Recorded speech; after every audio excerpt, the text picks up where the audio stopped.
ہمارے پاس جب لوگ آتے ہیں اور وہ داخل طریقت ہوتے ہیں تو ہم جو بنیادی چیزیں ان کو بتاتے ہیں تو ان میں سے ایک چیز یہ لازمی بتاتے ہیں کہ رزق پاک نہیں ہوگا تو باطن روشن نہیں ہوگا. یہ بنیادی بات ہے. اگر رزق پاک نہیں ہے تو میرے حضور نے ارشاد فرمایا کہ ایک بندہ سفر کر کے کعبۃ اللہ کے صحن میں پہنچتا ہے اور کعبے کے پردوں کو تھام رہا ہے, وہ یمد یدیہ, اور لمبے لمبے ہاتھ کر کے کہتا ہے اے اللہ, لیکن اس کا کھانا حرام ہے, اس کا پینا حرام ہے, اس کا لباس حرام ہے, وہ غذا بالحرام, اس کو غذا حرام سے دی گئی ہے. میرے حضور نے فرمایا اس کی کوئی دعا قبول نہیں ہوگی. سفر کیا, جنگل پہاڑ کاٹے, سمندروں کو پاٹ کر کے آگے گیا, ہواؤں کے کلیجے چیر کے آگے بڑھا, مہینوں کی مسافتیں طے کر کے گیا اور کعبۃ اللہ کے سامنے کھڑا ہے, سین حرم میں مطاف میں کھڑا ہے, لیکن اس کا جسم حرام سے پلا ہے. اس نے جو پہنا ہے اس لباس کا تانا یا بانا حرام کا ہے, اس کو غذا حرام کی دی گئی ہے, اس نے پیا حرام کا ہے, اس نے کھایا حرام کا ہے, تو پھر اس کا یہ سارا سفر رائے گاں چلا جائے گا, اس کو کچھ نصیب نہیں ہوگا. تو سب سے پہلی شرط اس عنوان سے عقل حلال ہے. اس کے بعد پھر صدق مقال ہے کہ آپ کی زبان جھوٹ نہ بولے. جب کوئی شخص جھوٹ بولتا ہے, روحانیات تو دور کی بات ہے, اللہ کے فرشتے اس سے 1 میل دور ہٹ جاتے ہیں. جب کوئی شخص جھوٹ بولتا ہے تو حدیث پاک میں آتا ہے اس کے منہ سے ایک خاص قسم کی بدبو نکلتی ہے. اس بدبو کو ہم نہیں سونگھ پاتے لیکن فرشتے سونگھ لیتے ہیں, چونکہ فرشتے انتہائی حساس مخلوق ہے اور وہ جھوٹ کی وجہ سے نکلنے والی بدبو کو سونگھتے ہیں. اللہ نے حضرت امام اعظم امام ابو حنیفہ رضی اللہ تعالیٰ عنہ کو یہ بصیرت عطا کی تھی اور یہ باطنی نظر بخشی تھی کہ جب کوئی شخص وضو کرتا تھا تو اس کے وضو کے پانی سے پہچان لیتے تھے کہ یہ کس گناہ کا مجرم ہے. جب بندہ وضو کرتا ہے تو وضو سے ہاتھوں کے گناہ جھڑتے ہیں, منہ کے گناہ جھڑتے ہیں, تو وہ وضو کے پانی سے اس بات کو محسوس کرتے تھے. اللہ نے ان کو وہ بصیرت عطا کی تھی, لیکن انہوں نے اللہ کی بارگاہ میں عرض کی مالک مجھ سے یہ چیز چھین لے, یہ چیز مجھے نہیں چاہیے. لوگوں کے بارے میں جو ہے وہ ایسا گمان پھر پیدا ہوتا ہے. تو فرشتوں کو اللہ نے وہ حساس جو ہے وہ پاکیزہ وجود دیا, اور ان کی حس ایسی ہے کہ وہ بدبو جو انسان بولتا ہے اور لفظوں سے جو اثرات نکلتے ہیں وہ محسوس کرتے ہیں.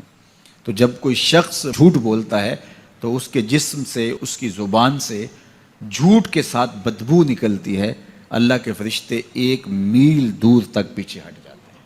تو مجھے بتائیے, جو شخص جھوٹ بولتا ہو کیا اسے کوئی روحانی مرتبہ مل سکتا ہے؟ یہ سوچا بھی نہیں جا سکتا, یہ امکانات سے ہی نہیں ہے. اللہ کے محبوب علیہ السلام سے پوچھا گیا کہ حضور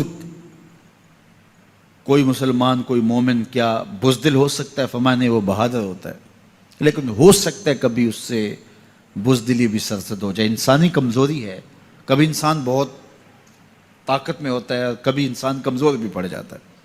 فرمایا ہو سکتا ہے کبھی اس سے ہو بھی جائے. پھر پوچھا کہ بخل کر سکتا ہے؟ فرمایا نہیں, مومن سخی ہوتا ہے لیکن ہو سکتا ہے کبھی اس سے بخل بھی ہو جائے. کبھی کبھی دولت اسے اچھی بھی لگنے لگ جاتی ہے, جس طرح فرمایا گیا کہ اولاد مبخلتن مجبنتن, یہ جو اولاد ہوتی ہے یہ بندے کو بخیل بھی بنا دیتی ہے اور بزدل بھی بنا دیتی ہے. جب اولاد نہیں ہوتی تو بندہ سخی بھی ہوتا ہے اور بندہ جو ہے وہ مشکل حالات میں بھی کود جاتا ہے, لیکن جب اولاد ہوتی ہے تو پھر مشکل حالات میں کودنے سے پہلے سوچتا ہے میرے بچے ہیں یتیم ہو جائیں گے. اس کو یہ خیال آتا ہے, پہلے ایسے مال لٹاتا ہے لیکن اولاد ہو جائے تو پھر وہ اولاد کا سوچتا ہے کہ ان کے لیے کچھ میں جمع کر لوں. تو اولاد فرمایا میرے حضور نے کہ مبخلہ و مجبنہ, یہ بخیل بھی کر دیتی ہے اور یہ کمزور اور بزدل بھی بنا دیتی ہے. تو مومن ہوتا بہادر ہے لیکن ہو سکتا ہے کبھی اس سے بزدلی بھی ہو جائے. مومن سخی ہوتا ہے لیکن کبھی ہو سکتا ہے اس سے بخل بھی ہو جائے. لیکن تیسرا سوال حضور سے پوچھا گیا کہ مومن جھوٹا ہو سکتا ہے؟ تو اس پہ 2 ٹوک کہا, نہیں جھوٹا نہیں ہو سکتا. یہ نہیں ہو سکتا کہ مومن ہو اور جھوٹا ہو, وہ سچ بولنے والا ہوگا. تو عقل حلال اور صدق مقال, یہ 2 خوبیاں جو ہیں یہ اہل اللہ کا طرائے امتیاز ہے, اور یہ مجھے اور آپ کو اختیار کرنی چاہیے. حضرت خلیل اللہ جب وادی غیر ذی زرع میں سیدہ ہاجرہ اور ان کے معصوم نونہال کو چھوڑ کر کے جانے لگے۔ ایسی وادی جہاں حیوانی وجود بھی نہیں تھا، نباتات بھی نہیں پائے جاتے تھے، پانی کا ایک قطرہ بھی دستیاب نہیں تھا، کالے سیاہ مہیب پہاڑ جیسے فولاد پگھلا کے ڈال دیا ہو، وہ وادی جہاں دن کو بھی خوف آئے، وہاں حضرت ہاجرہ نے راتیں بھی گزاری۔ کتنا دردناک لمحہ تھا جب سحری کا وقت ہوا، حضرت خلیل اللہ دعائیں دے کے رخصت ہونے لگے، حضرت ہاجرہ سلام اللہ نے آگے بڑھ کے اپنے شوہر نامدار کا دامن پکڑ لیا، تمسکت بعضیالہ، دامن پکڑ کے بولی میرے شوہر نامدار، اس مہیب وادی میں، اس پہاڑوں کے دامن میں جہاں دن کو بھی خوف آئے، نونہال معصوم کے ہمراہ مجھے چھوڑ کے کہاں جا رہے ہو؟ حضرت خلیل اللہ نے کوئی جواب نہیں دیا۔ پھر قدم اٹھایا تو زوجہ نے پھر دامن پکڑا، پھر وہی سوال، پھر کوئی جواب نہیں آیا۔ تیسری مرتبہ دامن پکڑا، خلیل اللہ کی جانب سے کوئی جواب نہیں آیا، تو خاتون خود بولی کیا اللہ کا حکم تو نہیں؟ تو حضرت خلیل اللہ نے کہا نعم، ہاں اسی کا حکم ہے۔ حضرت ہاجرہ نے دامن چھوڑ دیا، کہا جائیے خیر سے جائیے، اگر اس کا حکم ہے وہ ہمیں ضائع نہیں ہونے دے گا۔ جہاں دن نہیں گزارے جا سکتے تھے پھر اس خاتون نے وہاں راتیں بھی کاٹی۔ وہ وادی جس میں وحشت بھی قدم رکھتی تھی ڈر ڈر کے، جہاں پھرتے تھے آوارہ تھپیڑے بادے سر سر کے، جہاں پر گھاس اگتی ہے، جہاں نہ پھول کھلتے ہیں، مگر وہ سرزمین ہے آسماں بھی جھک کے ملتے ہیں۔ اپنی پاک باز بیوی اور نونہال بیٹے کو چھوڑ کے حضرت خلیل اللہ دعائیں دے کے رخصت ہو گئے۔ تھوڑا سا توشہ تھا، 2-1 دن کے بعد ختم ہو گیا۔ پھر ماں کی چھاتی سے دودھ بھی خشک ہو گیا، نونہال پیاس سے تڑپنے لگا۔ ماں تو پھر ماں ہوتی ہے، تڑپتی ہوئی ممتا کا دل بے قرار ہوا۔ ایک پتھر کے سائے میں معصوم اسماعیل علیہ السلام کو لٹایا اور پانی کی تلاش میں جبل صفا پہ چڑھی۔ اطراف میں آسمانوں کی طرف دیکھا، کہیں کوئی پرندے اڑتے دکھائی دیں اور پانی کا نشان ملے اور میں وہاں سے بیٹے کے لیے 2 بوند لے آؤں، لیکن کچھ دکھائی نہیں دیا۔ تا حد نظر پھیلا ہوا آسمان ہی آسمان ہے اور پہاڑ ہی پہاڑ نیچے دکھائی دیتے ہیں۔ پھر مروہ پہ آئیں، درمیان میں نشیبی جگہ تھی، وہاں بیٹے کا من موہنا چہرہ دکھائی نہیں دیتا تھا، دوڑ کے گزری اور جا کے صفا پہ گھوم کے دیکھا، کچھ نظر نہیں آیا۔ ادھر بھی دیکھ لیا، ادھر بھی دیکھ لیا، لیکن ماں تھی۔ پھر دوبارہ صفا پہ آئی، صفا پہ دیکھا، کچھ دکھائی نہیں دیا۔ پھر تڑپ کے مروہ پہ آئیں، وہاں پھر دیکھا، کچھ دکھائی نہیں دیا۔ پھر صفا پہ آئی، کبھی صفا پہ کبھی مروہ پہ، تڑپتی ہوئی ماں کی ممتا، بے قرار دل، ادھر پانی کی پیاس سے تڑپتا ہوا معصوم اسماعیل پتھر کی اوٹ میں، درمیان سے ماں گزرتی ہے تو بھاگ کے گزرتی ہے کہ بیٹے کا من مونا چہرہ بھی نگاہوں کے سامنے رہے۔ ذرا منظر تو دیکھو کتنا دل آویز ہے۔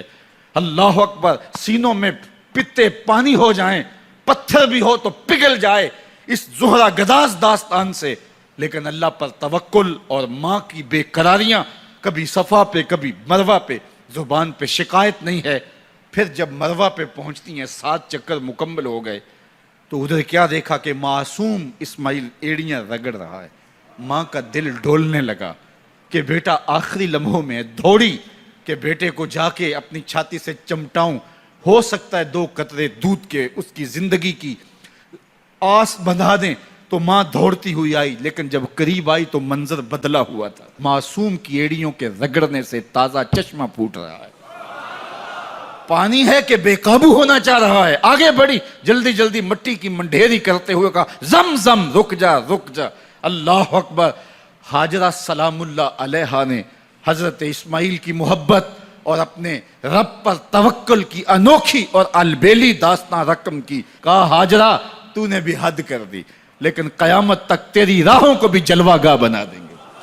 یہاں نبی بھی دوڑیں گے، ولی بھی دوڑیں گے، غوث بھی دوڑیں گے، کتب اور ابدال بھی دوڑیں گے، شہنشاہ بھی دوڑیں گے، کج کلا بھی دوڑیں گے۔ یہ دوڑنا ہم عبادت بنا دیں گے، حتیٰ کہ امام الانبیاء بھی ان راہوں کی سائی کرتے رہے۔ عجیب رنگ، عجیب منظر اور عجیب کیف کا عالم۔ اچھا، یہاں رک کے ایک بات کرنا چاہوں گا، اگر آپ کی توجہ ہو، جہاں حضرت ہاجرہ دوڑیں اور ان کے مبارک قدم وہاں لگے اور لگ کے ہٹ گئے، عارضی نسبت ہے، مستقل نسبت نہیں ہے۔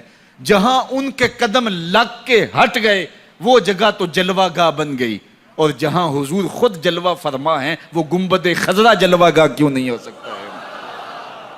اب یہ پانی جہاں حضرت اسماعیل کے قدم لگے، یہ پانی دنیا کا عظیم ترین پانی ہے، اور پھر اس کا پروٹوکول یہ ہے اس کو کھڑے ہو کے پیا جاتا ہے۔ یار یہاں بھی روک کے ایک بات کہہ دوں، حضرت اسماعیل کے قدموں کو چھونے والے پانی کا پروٹوکول ہے کہ اس کے لیے کھڑے ہو جائیں، اور حضرت اسماعیل مسجد اقصیٰ میں جس کے پیچھے کھڑے ہو کے نماز پڑھتے ہیں اس امام کے لیے کھڑے ہو کے مصطفیٰ جان رحمت پہ لاکھوں سلام پڑھ لیں تو اس میں شرک کہاں سے آ جائے گا؟